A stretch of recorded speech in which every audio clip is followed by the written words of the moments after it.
Dana Pemberton for Being the Ricardos, Aaron and Bryce Dessner for Cyrano, Alexandre Desplat for French Dispatch, Dickon Hinchliffe for The Lost Daughter, and Amie Doherty for Spirit Untamed, our composers panel. Thank you all so much for doing this. I guess I just wanted to start with, when did you realize that being a film composer was a thing that you wanted to do, or like was a viable career choice? Amie, I'd love to start with you and we could go around. I'm not entirely sure.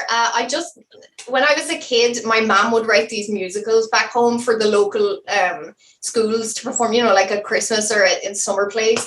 And she would, sometimes she wrote the songs and a lot of times she would just like change the lyrics and it'd be jokes about what's going on in politics or in the world or in the town or whatever. And so she would come into my school mortifyingly and would throw me in behind the piano and, I'd have to play all the songs, but more often than not, everything went chaotically wrong on stage. And I would just get, the curtain would pull back and it would be like, play something, like, so I'm basically live scoring this chaos on stage.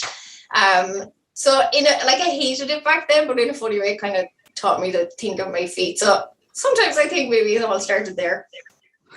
That's great. Daniel, how about yourself? I started making music in my bedroom, and I got asked to do a TV show when I was still at school, a documentary. I didn't really know what I was doing. I did a couple of those, and then I took a year off from school because it kind of felt like it was going okay. So I'm technically still on my year out. I was like, let's see how this music career goes.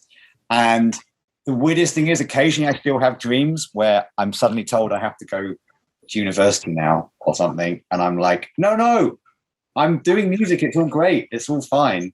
But it's one of those things. It can be like being a composer. I'm sure everyone here has the same thing. The days where you're like, oh, this is a nightmare. I'm getting terrible. Like just notes that I don't agree with and all this kind of stuff. But there's days it's so fantastic where I just get to sit around and make music. Like today, I did something today and I've been grinning all day because it's just making music is, it's great when it's in the film and that's the best thing, but even just making it is one of those things I just feel very lucky to be able to do.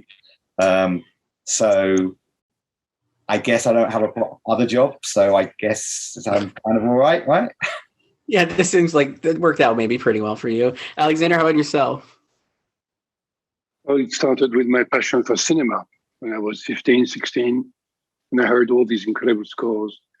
You mentioned a few of them earlier, Ascenseur pour l'échafaud, the scores by Delerive, Maurice Jarre, John Williams, Goldsmith, and Nino Rota. And I just got passionate about how music and images could really create a vibration that was not there if you two turned off the music. And it became a passion, and I didn't want to do anything else than write music for films. That's what I wanted to do, always.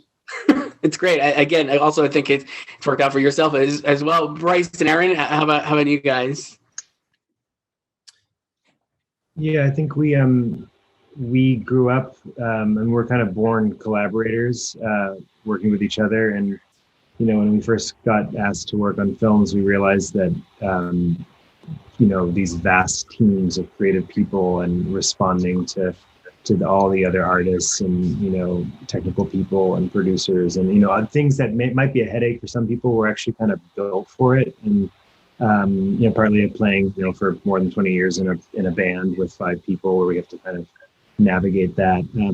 I remember the first time, I think we had been doing so much with our band and I had been doing a ton of stuff in the concert world, writing for orchestras and choirs and string quartets. And I still do a lot of that. And it was, kind of for me that when Alejandro Inarritu called and asked for me to work on The Revenant was like a really big, because he'd heard a work of mine with the Los Angeles Philharmonic, and it up to that point we had not worked on a major film like that, and so that was a really big kind of moment of sort of, and a good experience that then has sort of led to really enjoying the process. Yeah, that's awesome. And Dickon, how about yourself? I was in a band called Tinder Six, and we wrote music that people said, oh, your music sounds like film score music. I did string arrangements and played violin and guitar in the band. And a French film director, Claire Denis, asked us to score one of her movies. And it went from there, really. I did a couple with the band and I did one on my own. And I kind of just got the bug, really. It was something that I'd always loved film music, but I never really thought that I'd be able to have the chance to do it but it's like anything. When you try it, you find out pretty soon. And it's tough, but as Daniel was saying, it's also very rewarding and a beautiful thing to be involved in making films. Yeah, for sure. It all comes from the French. Yeah. It's funny you mentioned George Delarue, because George Delarue was a big influence on the Ricardos score as well, because his stuff's so fantastic. And the thing I always find difficult is, like, I do a lot of different approaches, but just writing with an orchestra is just one of the purest, most, I mean, Alexander knows that better than anyone. Like, it's just one of the most beautiful, pure experiences of music you can have. And, it's one of those things. It's to be in a room with a huge group of musicians all playing your music is really one of the most special experiences you can have, I think. Yeah.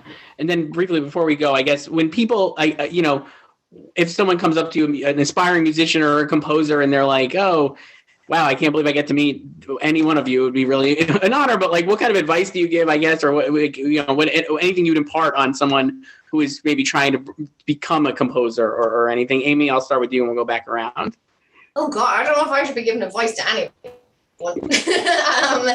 But I guess just going off what we were just talking about, I always tell people we don't work at the bank, we make music for a living. So like, maybe don't take it so seriously and like enjoy it. And that's when I write my best music, like Daniel was just saying, when you're just like in, having those really good days of, I really like, we're so lucky to get to do this job, So yeah. Daniel, how about you? Hang on, my mind just. I often say, like, I think the best thing is to write for your limitations. Don't try and write pretend orchestral music if you can't afford an orchestra. Find a different way of doing it. Like I'd be far more interested in someone starting out who can only play those two guitars, which I can't even play very well, and doing a score on that than mocking up a fake MIDI orchestra. I think limitations are really powerful. One of my favorite film scores, The Third Man, is just a zither. And I think if I was anyone starting out, I'd be the limitations you have of resources are actually quite exciting, and like delve into those. Nice. Alexander, how about yourself? I would say learn how not to sleep much. And I would say learn the history of music of all around the world. Listen to everything that is good. It doesn't have to be from your country. And learn also the cinema from all over the world.